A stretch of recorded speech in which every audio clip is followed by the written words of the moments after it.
Olá, meus queridos, tudo bem? Vamos fazer uma breve recapitulação a respeito do Sistema Interamericano de Direitos Humanos.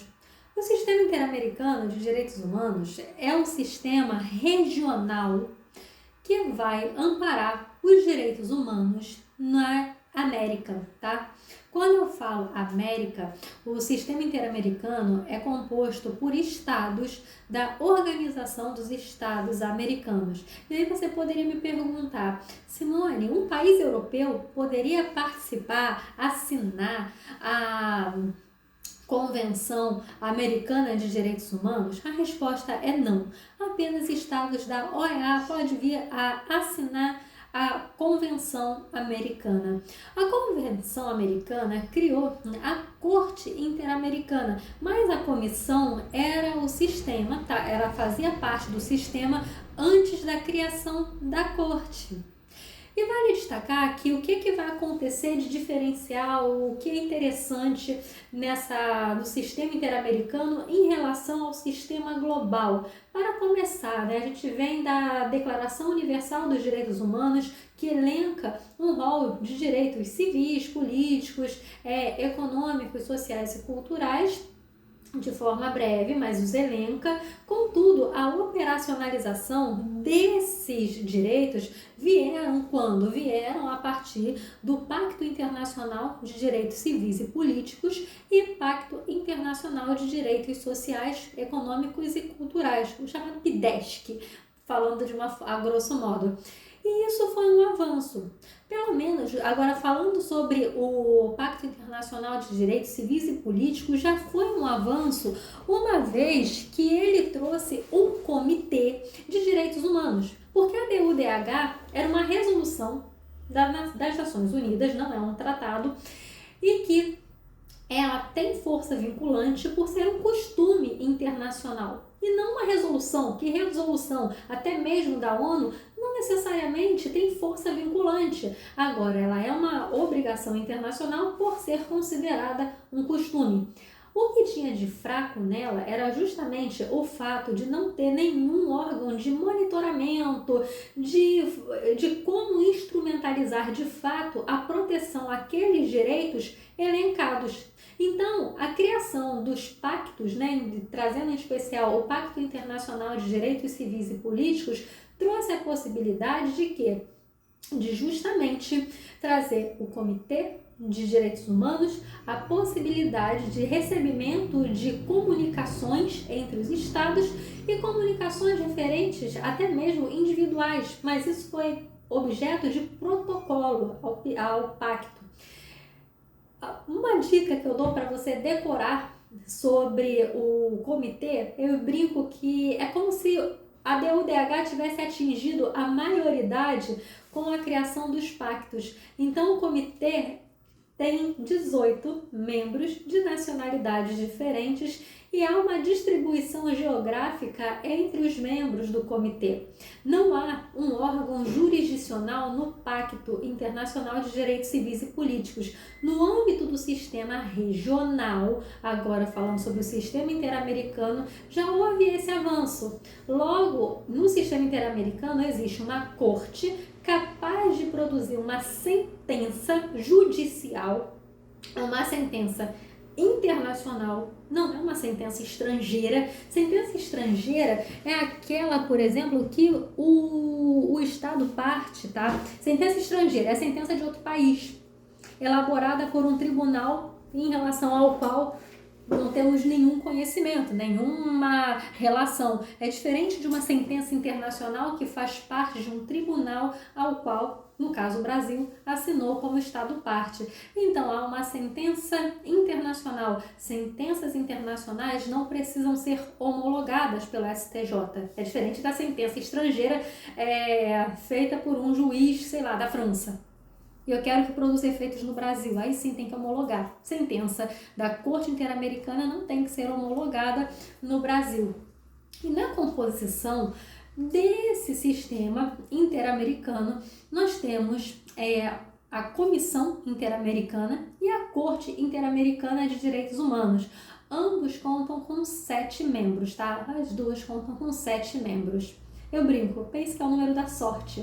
Agora tivemos a sorte de ter um órgão jurisdicional para cuidar de direitos humanos nos países que são signatários dessa carta. Vale destacar que a Corte Interamericana ela vai ter a sua jurisdição, mas essa jurisdição precisa do aceite. Há uma facultatividade em relação à aceitação da competência da Corte Interamericana.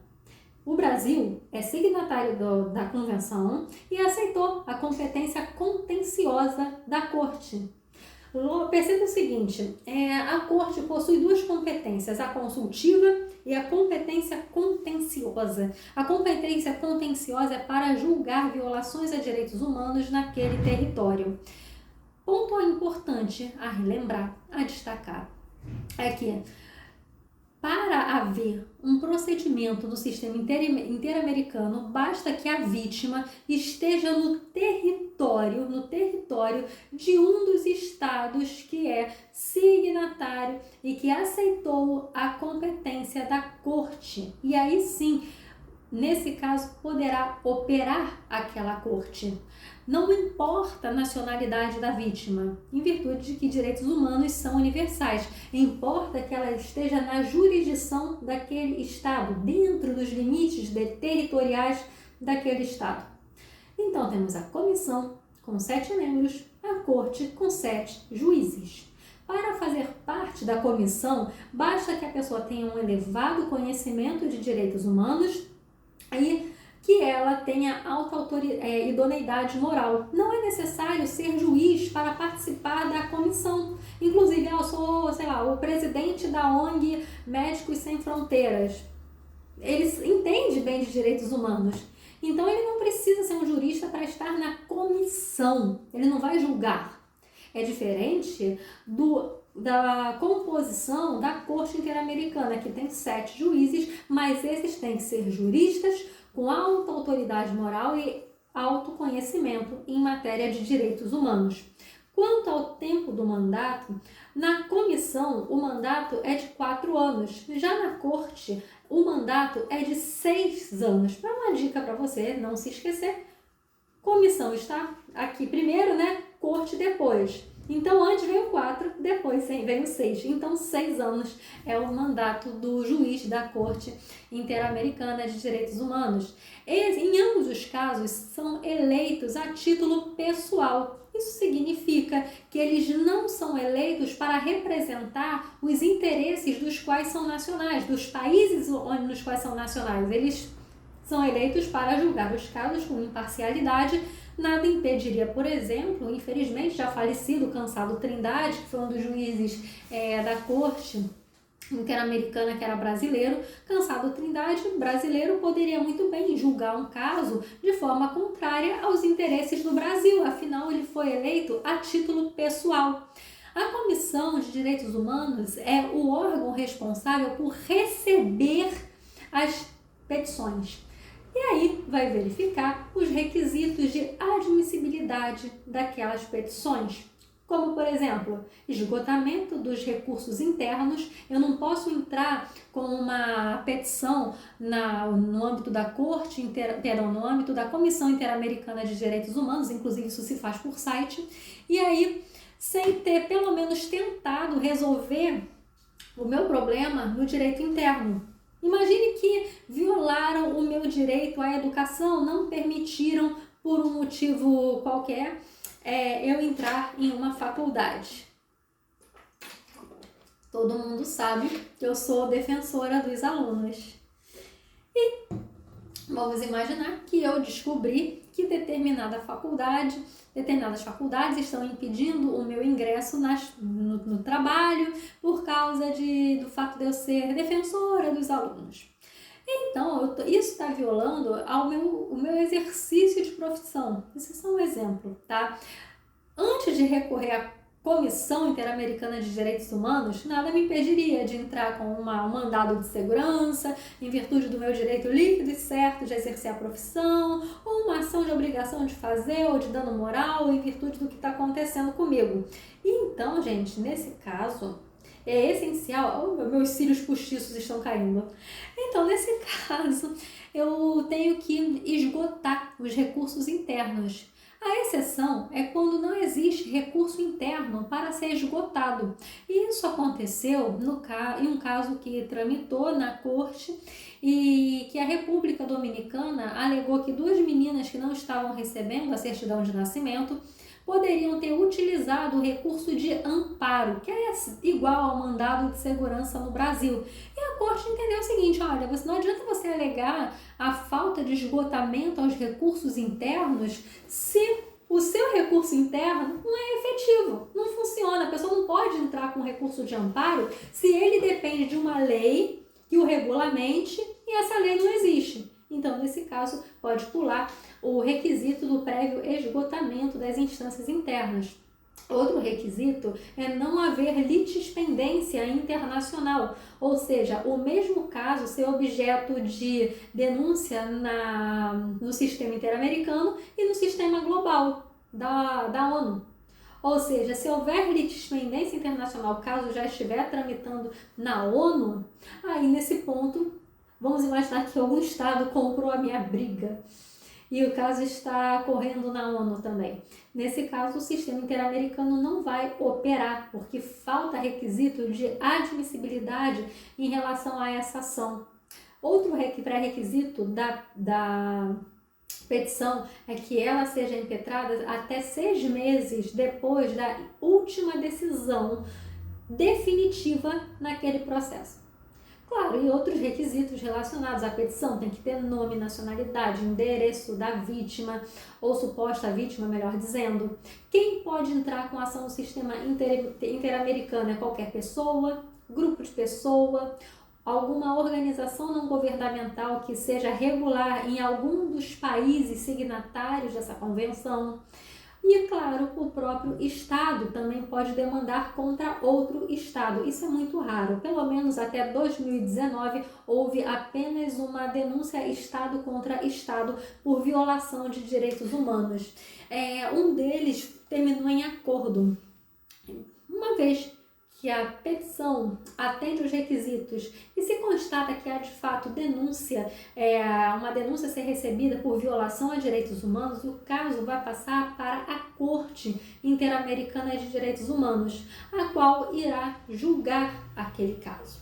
Claro, vai dar oportunidade para o Estado demandado apresentar contestação, inclusive se ele não falar como preliminar de contestação que não houve esgotamento dos recursos internos, ele não pode depois falar: olha, eu não falei isso, eu esqueci de falar que em preliminar que não houve esgotamento dos recursos internos.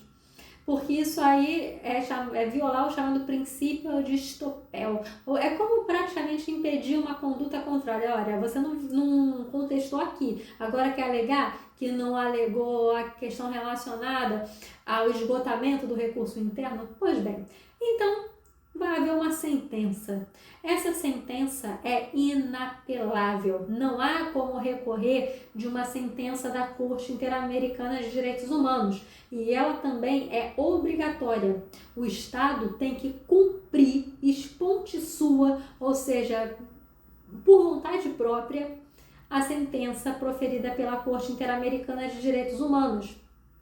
Caso o Estado não cumpra a sentença, estará, de acordo com o artigo 68 da Convenção Americana, incorrendo em nova violação a direitos humanos, a nova violação à Convenção Americana, inclusive isso é passível de um novo processo perante o sistema interamericano. Simone, o indivíduo pode processar diretamente perante a corte? Não. Isso pode no sistema europeu de direitos humanos, não no interamericano. Então, no caso, outro ponto a se destacar é que as sentenças de fato são inapeláveis, porém algo pode acontecer, que é o pedido de interpretação. Se uma das partes não entendeu algo na sentença, pode pedir um esclarecimento a respeito de um ponto, mas esse pedido de esclarecimento tem um limite máximo de 90 dias. Esse é um pequeno vídeo, tá? Não esgota o tema Sistema Interamericano de Direitos Humanos, apenas tive a pretensão de te apresentar um pouquinho desse sistema. Caso você queira fazer alguma pergunta, escrever algo, comentar, fique à vontade para escrever aqui nos comentários, eu sempre procuro responder a todos. Se inscreva no meu canal, porque vai me ajudar muito. Eu agradeço por ter assistido, dê o seu like para que ele chegue a um número maior de estudantes. Obrigada por ter assistido até o final.